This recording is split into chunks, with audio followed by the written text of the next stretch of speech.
For all you Samsung fans out there, you're probably wondering, I want to buy a budget model, but which one should I get? So today we're going to compare the Samsung TU690T against the Samsung CU7000.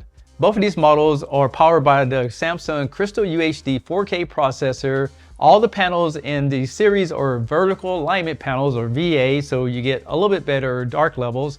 And I will tell you, neither TV has local dimming zones. They use a technology called Samsung UHD dimming. But at the end of the day, which TV is the best one for you? On this video, I'm going to show you guys everything you need to know. I'm Tech Steve. Let's get into it. Starting off with the TU690T, this TV is available from a 43-inch all the way up to a massive 85-inch. It uses direct backlights, which is a correction from a previous video, and it's a smart TV powered by the Tizen operating system.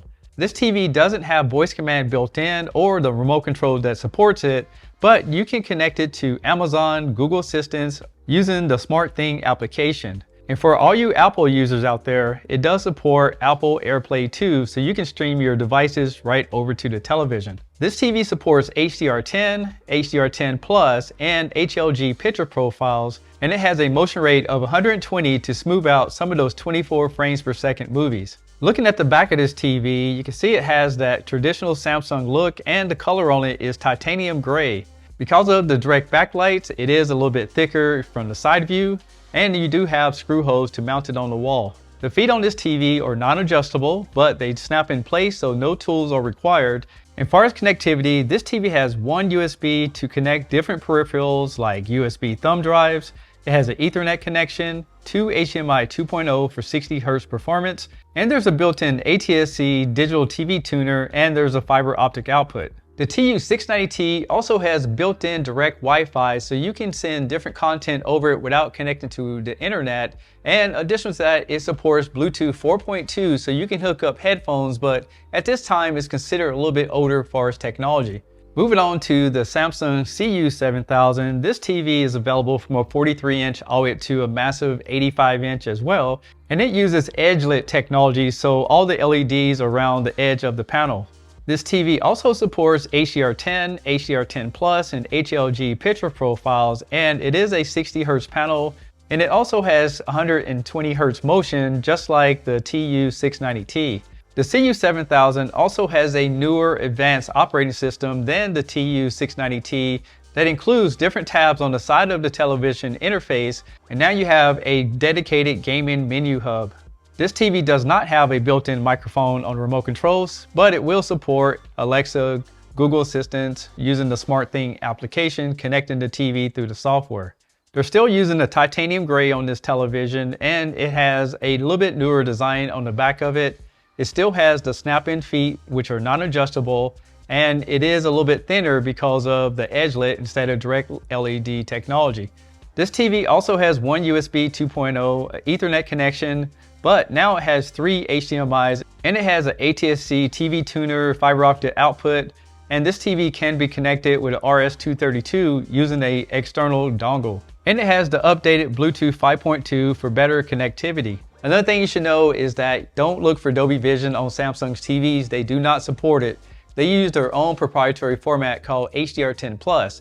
But the good news is I've been seeing it on other devices like Roku, Apple TV, and some of the latest Hisense TVs are coming with support for that. So if you have that Samsung smartphone and you record HDR content, it'll play on these TVs just fine. Now let's get into the good stuff where we're going to compare both of these TVs in cinema mode. I will tell you that they're using factory settings, and of course you can adjust these to your likings to get even better picture performance. With that being said, let's pull up YouTube TV and see how well these TVs compare side by side. In my opinion, just watching your everyday television, you're going to find that the TU7000 has richer colors, better shadow details, and you can pick up a lot more detail as far as the colors when it comes to just overall picture quality. So that's my opinion about watching streaming content like YouTube TV. And before you run down into the comment section and say, this is two different size panels, that is correct because I buy TVs at different times, and these are the models I have just to give you an idea of what to expect when buying these televisions. Next, let's jump into Disney Plus and look at some comparisons. Looking at these different scenes, it appears to me that the CU7000 has better shadow details. It also has better colors that pops out, and the TV is slightly brighter. So if you're going to watch movies on this television, I think you would be very happy with the picture results, except for one thing that I'm noticing on my particular panel. And you probably heard a thing called panel lottery, where some panels are perfect and other ones have problems. I think I was a loser of this particular thing, because when I was playing back these images, I noticed there was a faint white line on the side of my CU7000, and maybe because it's edge lit, or it was something wrong at the manufacturing. But if you own this television and if you've not noticed it, head over to techstevehd.com, join my community, and upload a photo, because I'll love to check it out and see what you are experiencing. For all you gamers out there, I think you're going to feel the same experience with both televisions. Keep in mind, these are 60 Hz panels, so you won't be able to achieve 120 Hz native from a PS5 or Xbox Series X. The CU7000 does have that gaming hub, but it doesn't have an on-screen gaming menu. But since both TVs have auto low latency, I think your experience will be pretty good with either one. But take note that the CU7000 has a technology called HGIG, where the developers who designed the game is going to give it the best HDR content look. Now, looking at these TVs side by side on a normal basis, I think you'll be happy with either one, especially if you get a CU7000 without the light bleed that I'm experiencing. Assuming that you get a CU7000 without the light bleed that mine experienced, this is how I rank these TVs with my own personal opinion. I'm going to give the TU690T a 6, and I'm going to give the CU7000 a 7, and this is why. The TU690T is very limited with the 2 HDMI input. It's also running off an old version of Tizen 5.5.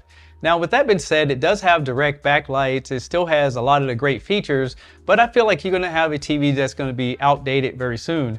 Now, when it comes to the CU7000, I think this TV is really good overall, again, if they get the right panel, mainly because it's running off the Tizen 7.0, so it's a newer software. You have the gaming hub, you have 3 HDMI inputs, you have the HGIG, and this TV overall looks better to me. It's brighter, it's got better colors, and I like the newer remote control. So that's my opinion on these two TVs. If you have any questions, make sure you go ahead and leave a comment right below that like button. I'm Tech Steve.